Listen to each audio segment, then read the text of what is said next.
interesse.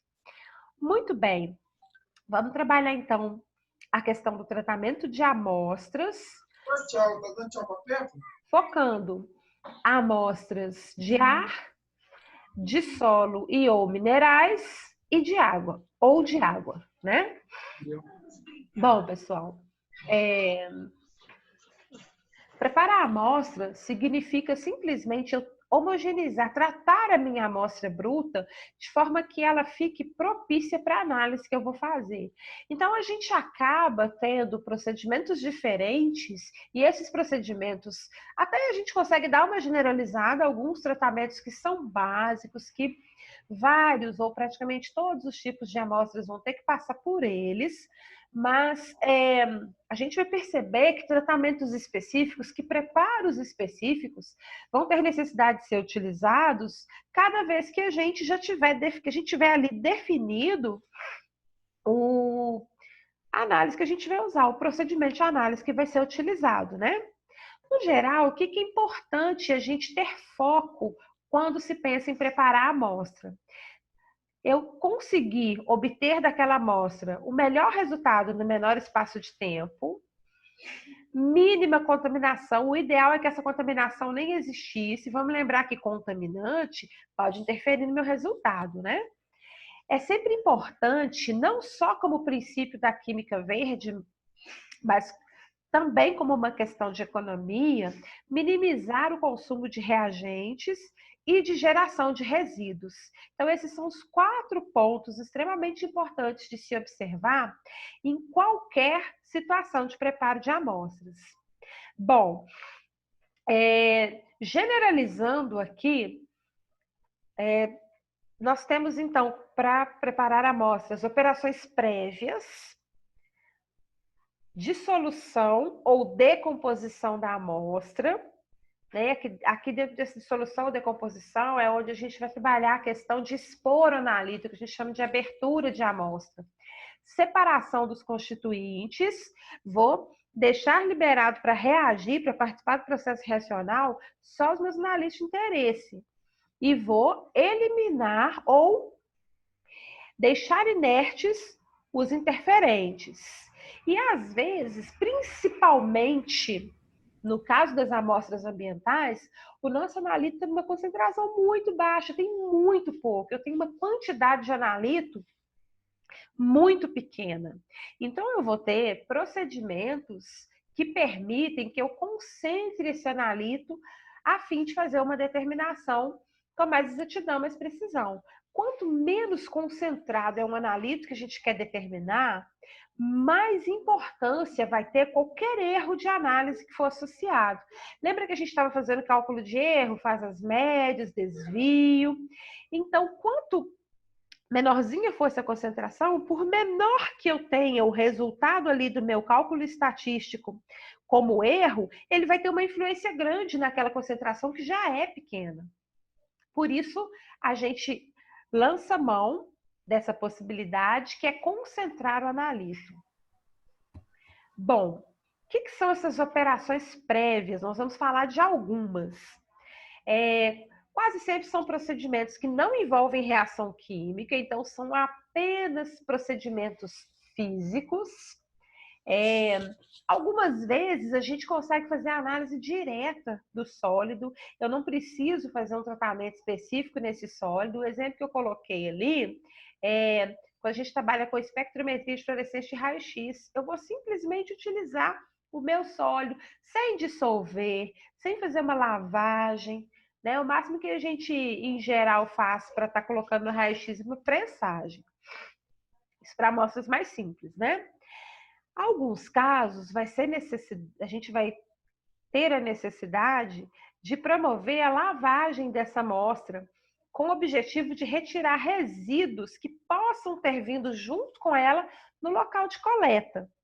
É um procedimento que tem que ser feito com bastante cuidado para que não haja perda do analito, lixiviação, né, que o analito não seja carreado. Como exemplos, a tela ficou toda cheia ali, acho que para mim, pelo menos, não estava dando para ler, né? Mas eu vou reorganizar aqui para ver se todo mundo consegue ler. Opa, acabei passando, né? Deixa eu voltar.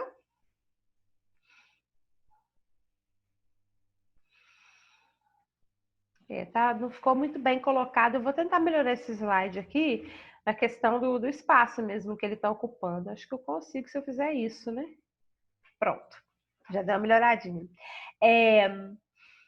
Às vezes é necessário a gente fazer lavagem da amostra com água, algum tipo de detergente. Isso vai acontecer quando a gente vai fazer análise de raízes, frutos, ou até quando a amostra envolve micro-organismos também, ok? Muito bem. A gente vai ter, ainda como operação prévia, os processos de secagem. Isso vai acontecer, a gente vai ter essa necessidade de promover secagem, sobretudo quando eu quero avaliar um analito que é sólido, mas que ele tem alguma umidade. Então, a secagem vai ter esse efeito de retirar esse solvente, que em geral, né, vai ser a água mesmo, para que eu consiga trabalhar com mais tranquilidade já com o meu analito sólido. O que tem que ter atenção quando a gente precisar fazer remoção de água de um analito? A temperatura na qual eu vou fazer esse trabalho de secagem, para que eu não volatilize, quer dizer, não torne vapor e permita que seja, então, retirado ali da amostra que eu vou analisar, parte do analito. E também, se for um analito que tiver temperatura de fusão baixa, temperatura de ebulição baixa, ele pode chegar ao estado de vapor e eu vou ter perda.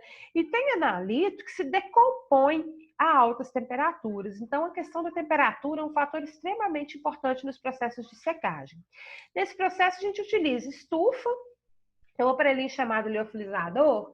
O liofilizador, ele é um aparelho que vai alterar a pressão, ele trabalha a baixas temperaturas e altas pressões.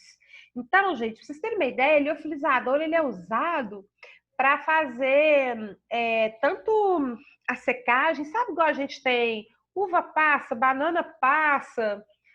Estou citando esses alimentos para vocês terem uma ideia do que ele faz. Ele consegue retirar a água num nível que a gente passa a ter, eu citei uva e banana, né?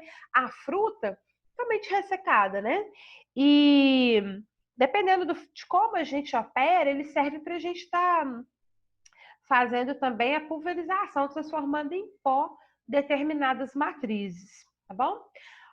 O dessecador, né, a gente acabou comentando dele na analítica, porque a gente está comentando sobre gravimetria. Então, ele é uma vidraria de laboratório.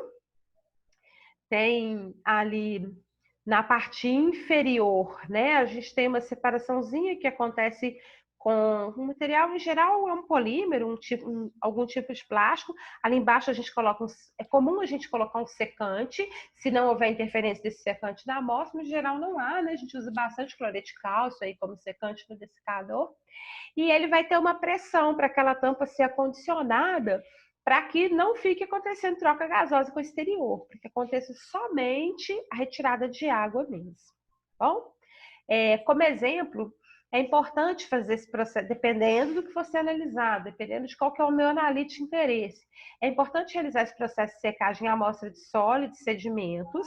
Para sólidos e sedimentos, se a gente estiver trabalhando com não voláteis, quer dizer, com compostos que não volatilizam com facilidade, com temperaturas medianas, né? A gente trabalha com 105 graus. E se o meu objetivo for avaliar poluentes orgânicos, aí eu tenho que trabalhar só a 45 graus, porque acima dessa temperatura, aquele poluente, que no caso vai ser o meu analito, que é o que eu quero analisar, ele vai volatilizar se eu trabalhar com uma temperatura maior que essa. Bom, outra operação prévia bem importante, e aí eu acredito que talvez, eu não sei, talvez quem trabalha em laboratório físico lide com esse tipo de operação, que é a moagem. O objetivo é diminuir a granulometria de sólidos. É importante eu avaliar qual granulometria eu quero, qual material que eu estou moendo, para que eu escolha o moinho que é apropriado. E também eu já preciso estar sabendo, tá, esse material vai passar por tal moinho, vai ficar com tal granulometria e eu vou fazer a análise a partir de tal método. Então, todas essas informações já têm que estar bem fundamentadas quando a gente vai preparar essa amostra. Elas que direcionam a preparação que a gente vai fazer nessa amostra. Bom, já tinha comentado, né? O objetivo é a redução aí da granulometria, do tamanho das partículas. Lembrando da cinética química, quando eu tenho partículas menores, eu tenho uma área de contato ou uma área superficial de amostra que é bem maior. Isso facilita a interação com os reagentes, vai ser mais fácil dissolver. Qualquer tipo de... E até mesmo a dissolução nem sempre é uma reação química, mas qualquer reação química vai ser facilitada quando eu estou com a granulometria menor. É um processo que também implica em homogeneizar, né? Se eu tenho, parece que foi o grupo do Lucas e do George, né? Que vocês comentaram, vocês chegaram a mostrar uma figura que era um mineral e que tinha pontos com colorações diferentes, então isso já é um indício de composição diferente. Quando eu passo por um processo de moagem, eu estou juntando todos esses componentes que estavam em cada ponto, então tem uma homogeneização acontecendo. Agora, é muito importante a gente ter em mente que os vários moinhos utilizados têm sim a possibilidade de promover mudanças na composição da amostra. E isso vai acontecer porque os choques constantes que vão acontecer ali para mudar a granulometria dessa amostra, eles podem, vai acontecer, né? Em todo o processo de transferência de energia, a gente tem perda por calor.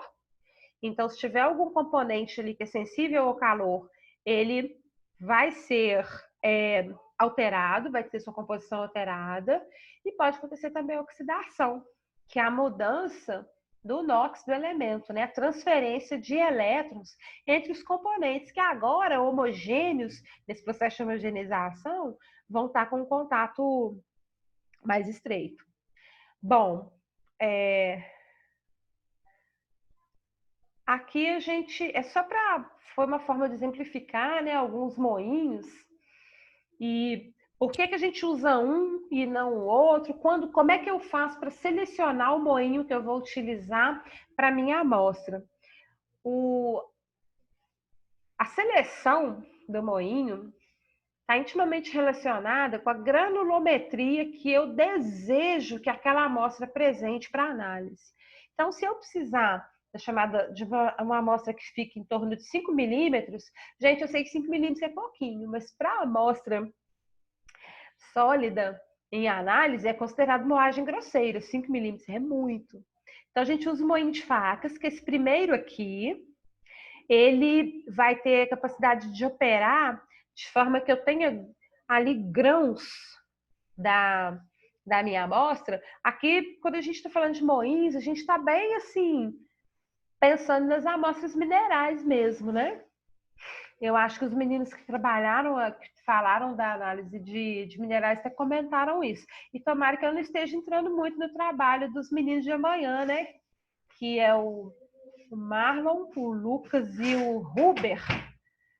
Não sei se eu estou assim, acabando, já passando carro na frente dos bois e já comentando uma série de pontos que possam estar no trabalho de vocês, né? Mas como a gente acabou invertendo, eu fiquei com a aula hoje, vocês com trabalho amanhã, talvez a gente tenha um pouquinho desse conflito aí, tá bom?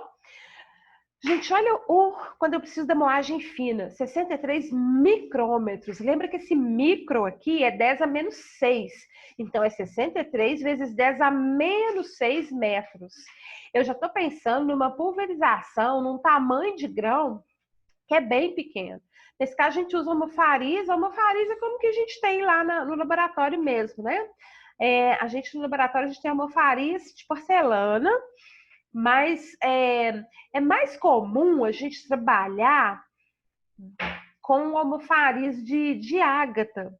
Isso porque a interação do homofariz com as minhas partículas, com o meu material que eu estou ali triturando, ela vai ser bem menor, a transferência desse material vai ser facilitada, porque a ágata, ela tem uma superfície extremamente lisa, né? O almofariz de ágata, ele tem essa característica de não permitir que grãos fiquem retidos com facilidade. Ou então, o que a gente faz mesmo para fazer rápido, principalmente quando a gente tem muita amostra, né? é usar o moinho de discos. Gente, entre um e outro, o que muda na própria estrutura aqui, na composição, é a disposição mesmo dos materiais que vão estar ali dentro, posicionados, para realizar essa fragmentação da amostra, tá? E aí a gente tem ainda a moagem extra fina, quando a gente tiver necessidade de ter uma amostra final com granulometria inferior a 63 micrômetros, quando então se usa o moinho de bolas ou de jatos de ar, e se essa amostra for reativa ou for sensível a alta temperatura, a gente usa o moinho criogênico. Eu coloquei algumas fotos deles nos próximos slides, né? Aqui a gente tem moinho de bolas, bem comum, bem bastante utilizado na mineração, né? Então, a amostra é acondicionada aqui dentro. Aqui tá aberto, gente, porque já tá vazando, né? Já tô retirando material, tá? E aqui é o moinho criogênico. Gente, o moinho criogênico eu nunca operei um. Mas a criogenia corresponde a todo um grupo de procedimentos em que a gente trabalha com a atmosfera inerte. Então, ao acondicionar a amostra e fechar aqui o meu equipamento, né? Eu necessariamente trabalho com o sistema fechado, em todos eles, né? Os processos de alteração de tamanho de grão sempre vão acontecer em sistemas fechados. E aí eu vou ter uma saída, né, para eu retirar esse meu material a partir de quando ele já tiver com a granulometria que eu desejo. Aqui o diferencial do moinho criogênico é que eu vou ter uma atmosfera em que vai se utilizar o nitrogênio líquido. Então, eu vou trabalhar a baixas temperaturas, vou fazer uma moagem extremamente fina, lembra que essa é a ultra fina, granulometria final abaixo de 63 micrômetros, e eu ainda vou estar numa atmosfera inerte. Inerte significa que eu estou propiciando condições do sistema ali que não vai ter reação. Então, aqui não tem oxidação, eu não vou ter problema de volatilização de amostra, porque não vai ter nenhuma alteração de composição pelo calor. Né? Realmente, quando a gente vai ter que fazer uma análise detalhada de algum componente que é bem sensível às condições de preparo de amostra. Bom, a questão da separação dos constituintes, na verdade, eu vou só citar, porque na semana passada eu acabei já detalhando um pouco mais os procedimentos de extração, só citei o de cromatografia, para não entrar muito no conteúdo do Diogo, né? Porque o Diogo vai comentar com vocês com mais detalhes essa técnica que é a cromatografia, tá bom?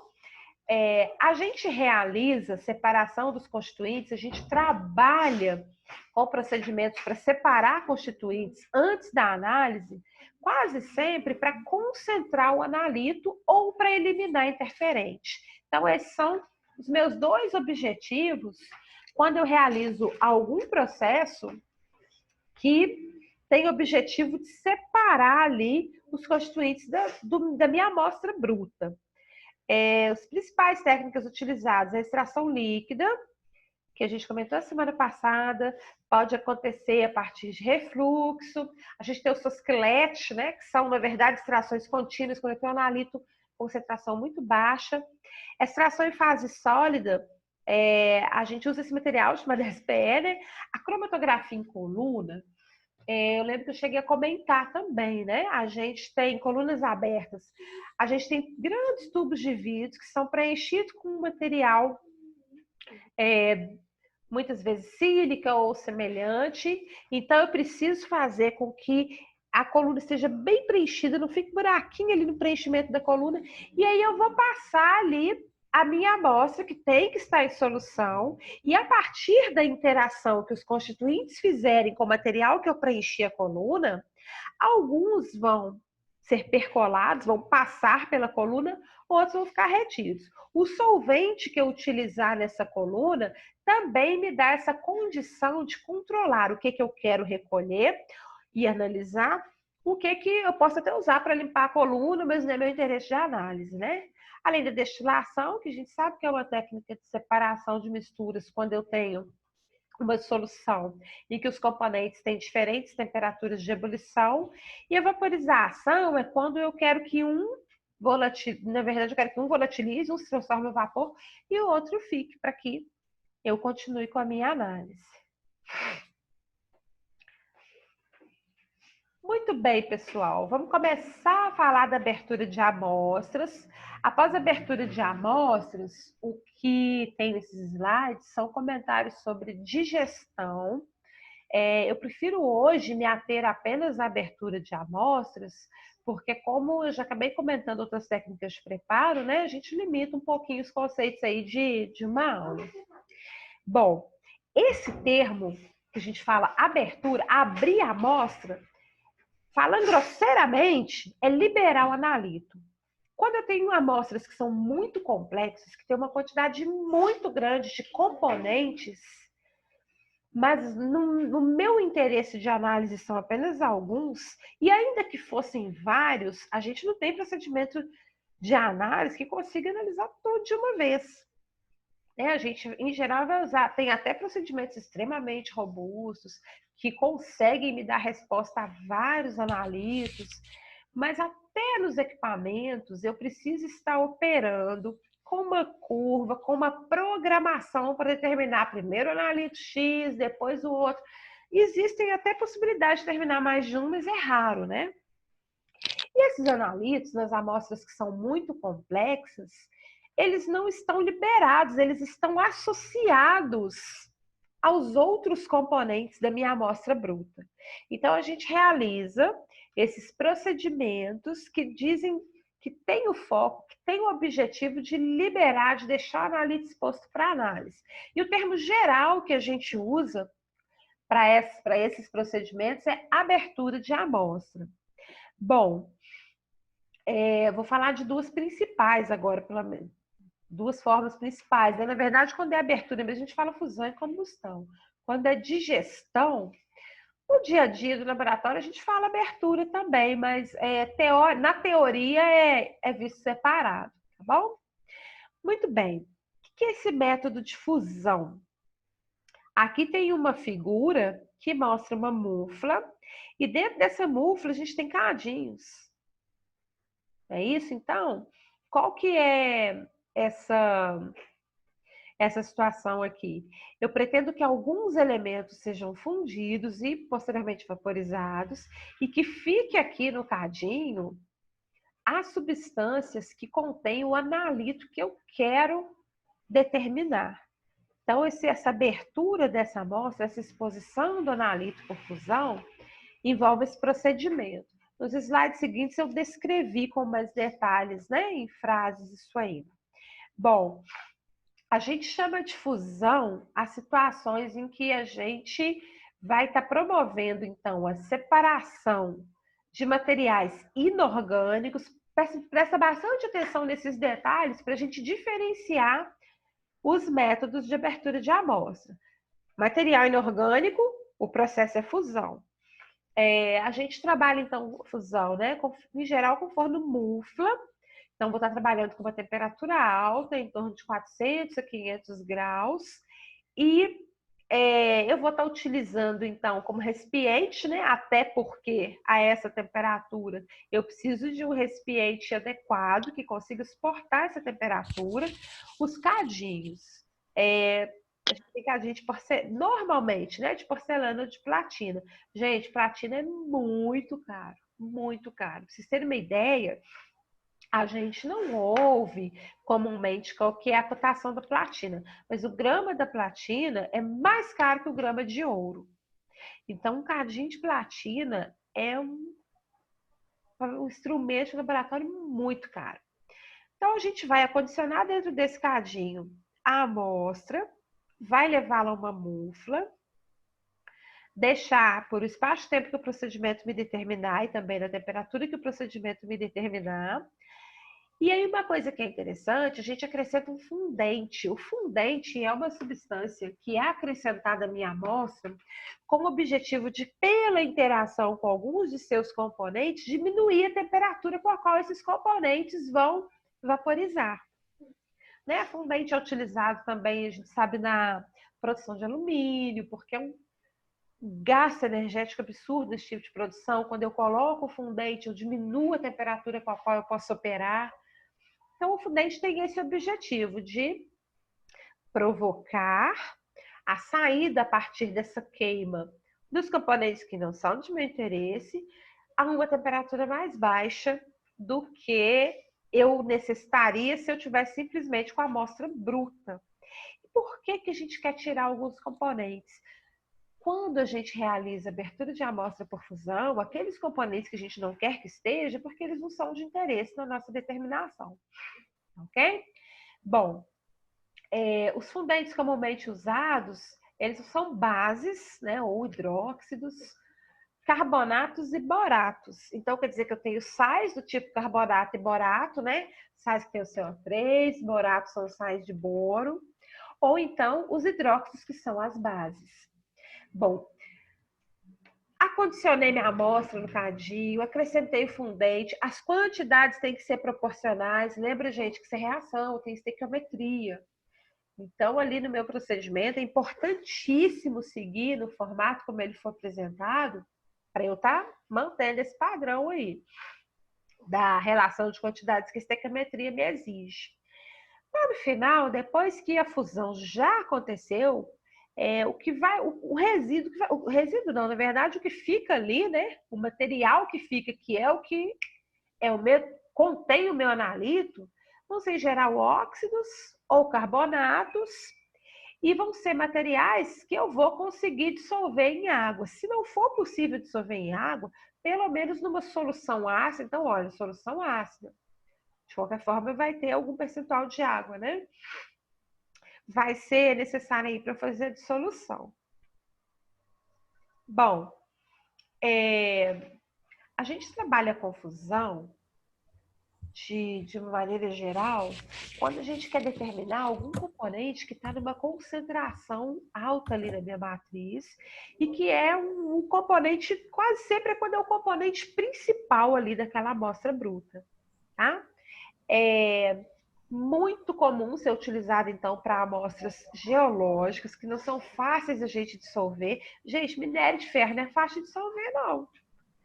Né? A gente pensar numa amostra, só para citar uma aí, amostra geológica, que a gente não vai simplesmente chegar no laboratório, realizar a pesagem de uma quantidade, dissolver em água, completar volume de balão, né? Com os minérios, de uma maneira geral, a gente não consegue fazer isso, não. A gente precisa passar por esse processo de fusão.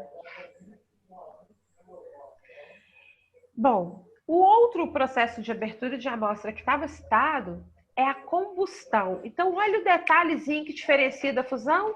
Agora, eu estou trabalhando com materiais orgânicos. Então, vocês já devem estar assim, percebendo que eu vou ter outro padrão de temperatura. E um detalhe importante nessa situação aqui é que a gente usa um oxidante.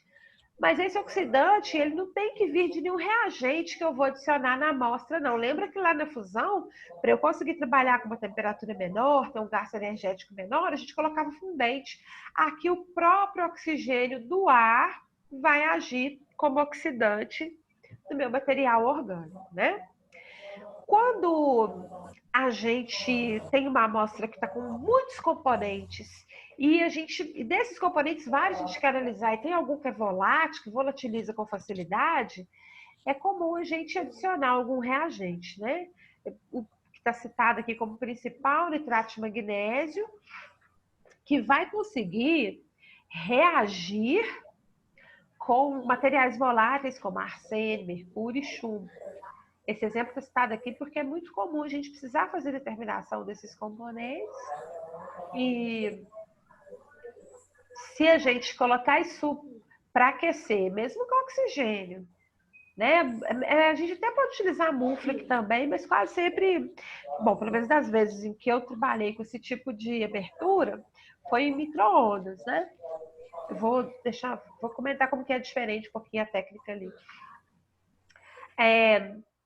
Esses elementos aqui citados volatilizam com facilidade.